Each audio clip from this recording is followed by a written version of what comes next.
Police পরিচয়ে প্রেম আর সেই সম্পর্ককে পোক্ত করতে পুলিশের ভুয়া আইডি কার্ডের পরিকল্পনা ছিল নিখুঁত, কিন্তু আস্থা অর্জনে সেই কৌশল শেষ পর্যন্ত কাল হয়ে দাঁড়ায়।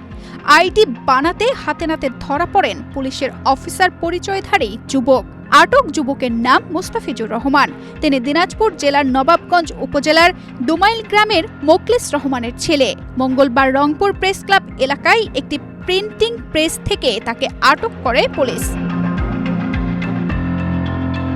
পুলিশ ও স্থানীয় সূত্র থেকে জানা যায়, দুপুরে প্রেস ক্লাব এলাকার 8টি প্রেসে গিয়ে সহকারী পুলিশ সুপারের একটি আইডি কার্ড তৈরি করতে বলেন মুস্তাফিজুর। তার আচরণ ও কথাবার্তায় সন্দেহ হলে দোকানের কর্মচারী বিষয়টি আশেপাশে থাকা পুলিশ সদস্যদের জানান। পরে পুলিশ এসে তাকে জিজ্ঞাসাবাদ করলে পুরো বিষয়টি বেরিয়ে আসে।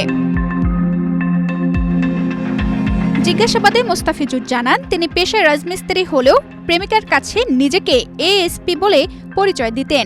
বিয়ের জন্য প্রেমিকার আস্থা অর্জন করতে তিনি এই ভুয়া পরিচয় তৈরি করেন এবং সেটিকে বিশ্বাসযোগ্য করতে আইডি কার্ড বানাতে আসেন। ওদের স্বপ্ন পূরণে পাশে থাকতে পেরে আমরা গর্বিত। মানে আমি ভাবছিলাম যে এটা জাস্ট এটা হলো কম্পিউটার দোকান থেকে এটা একটু বের করে নিব, নিয়ে জাস্ট হলো খালি একটু দেখাবো আর কি। আমি হলো পুলিশের চাকরি আমি করি না, কিন্তু আমি হচ্ছে এই কার্ডটা বানানোর জন্য এখানে আসছি রংপুরে। আর মূলত কার্ডটা আমার ওই দেখানোর জন্য, মানে আমি আমার যে যাকে আমি পছন্দ করি তাকে দেখানোর জন্য, তাকে বলছিলাম, মিথ্যা কথা বলছিলাম, যাই ওটা দেখানোর জন্য আর কি। সে আইডি কার্ড দেখতে চাইছিল আর কি আমার কাছে। তো আমি এই জন্যই মানে আইডি কার্ডটা আমি মানে বানাতে আসছি আর কি। মানে আমি তো বলছিলাম যে আমি পুলিশের চাকরি করি আর কি, সেই জন্য পুলিশের আর কি আইডি কার্ড বানানোর জন্য আসছিলাম।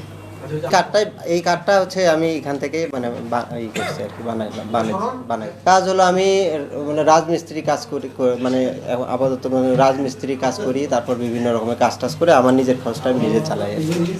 আমি রংপুরে কালকে আসছি। যে এখানে একটা হোটেল, এখানে যে বলাকা হোটেলের পাশে যে মুন হোটেল বলে আর কি, ওই মুন হোটেলে গতকালকে আমি আসছি আর কি।